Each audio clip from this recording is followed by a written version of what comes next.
Welcome to In Conversation with MANWAR podcast. This podcast is brought to you by the Do Not Be a Bystander campaign. You can join us in raising awareness about bullying by visiting the donotbeabystander.com, and be sure to subscribe to the channel to stay informed about upcoming episodes. Today's participant is Nyla, a remarkable individual who exudes a solid passion for eliminating bullying and creating a safer community for everyone. Today's conversation with Nyla revolves around the significance of words and how they can profoundly impact individuals and communities. Welcome to our Bullying Awareness podcast. I'm your host, MANWAR Khan. Today I'm joined by a guest who is ready to share her thoughts and insights about the topic Words Matter. Words are the foundation of communication. They enable us to express ideas, thoughts, and feelings, allow us to connect with others, and share information effectively. Words play an important role in building relationship and maintaining relationship. Welcome, Nala. Thank you for joining us for the conversation. Thank you for inviting me today. So, Nala, to me, words matter emphasizes on the power of the importance of the words we use. They shape our thoughts, emotion, relationships, and the world. Being mindful of our language leads to positive interaction, empathy, and personal growth. Our words carry weight. It does, because it can hurt people, it can make people happier. So, my question for you may be, I want to know how you see this is what I feel words matter. The topic is related to. What do you think about this topic, word matters? And how do you think that these words have the power to influence our thoughts and feelings? So, in my opinion, words have the power to influence our thoughts and feelings because language serves as a fundamental tool for communication and self expression. When we encounter words, our brain interprets these meanings, triggering association, memories, and emotions. Words can evoke empathy, joy, fear, or sadness, influencing our emotional states. Additionally, language plays a very vital role in shaping our worldview, affecting how we perceive and interpret information. The choice of words can sway opinions, foster understanding, or create emotional connections. Through language, we share ideas and expressions, fostering a deep connection between words and our internal world. Yeah, that's my thought on words and how they matter. Excellent. Thank you. So, can you think of a time when someone's words made you happy and encouraged? Any example you can give me? Yes, definitely. So this one time I was chosen to be the anchor for an event in my school, and there were two parts in total for the anchoring. So after the first part, I thought I didn't do well in it. I thought I kind of butchered the whole process, and I was really sad about it. It made me feel really down, and I wasn't even sure if I was going to go for the second part. So that's when my friends came in and they told me that it wasn't half as bad as I made it to be. In fact, it was really good.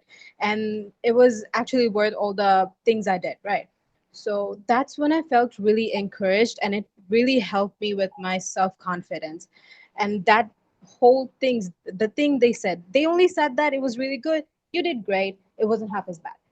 Those three sentences made me feel so much more motivated and encouraged that I went up on the stage full confident and did my best for the second part. And turns out it was good. I mean, I saw the recording and it was good.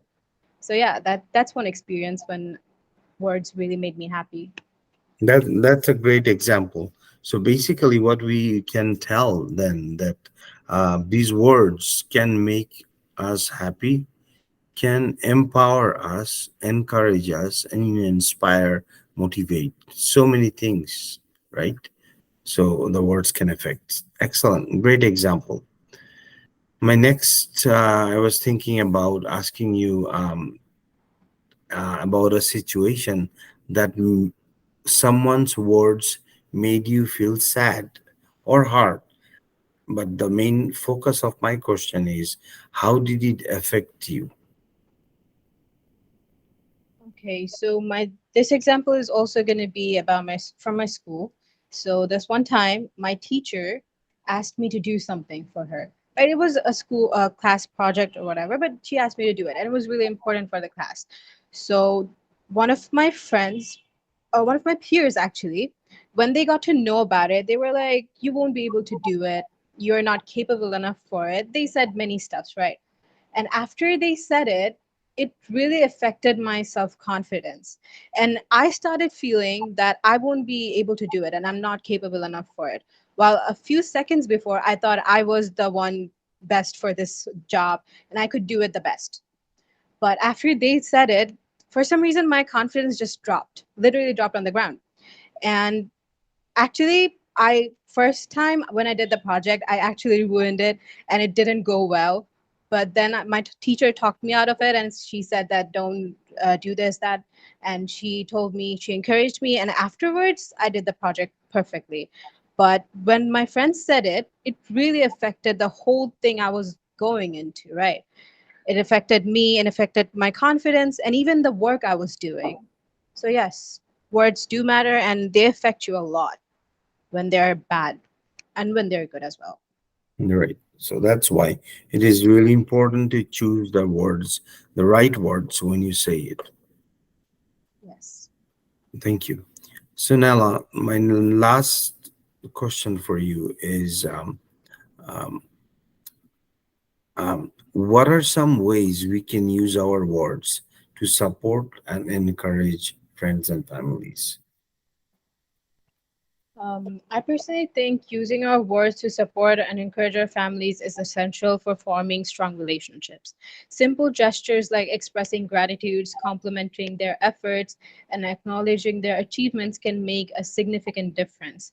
For example, our moms, right? They work a lot, they work hard every day to make our things prepare they to prepare our things, they do stuff for us. So the simplest thing we can do is show gratitude to them, compliment them on the things they're doing.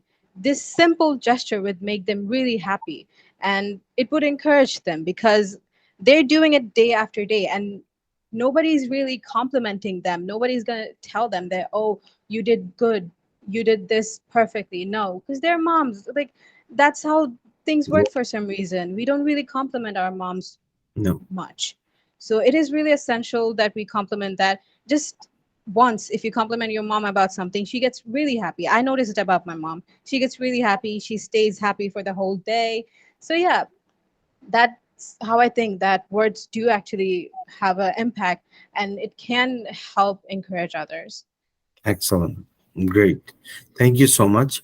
It is true that there are a couple other things that active listening, what you just also mentioned, empathy and understanding, and offering compliments, also offering help, and all these kind of things does matters.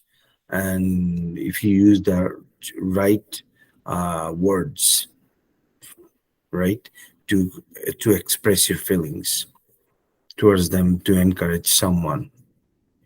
Excellent. Thank you so much, Nala, for joining this conversation today. Thank you so much for listening to today's episode. Before we wrap up, I would like to remind our listeners that there are several resources available to help individuals dealing with bullying. The government of Alberta has a bullying helpline which provides support and advice to those experiencing bullying. Helpline can be reached at 1-888-456-2323. Bullying is a violation of human rights. Under no circumstances, bullying is acceptable.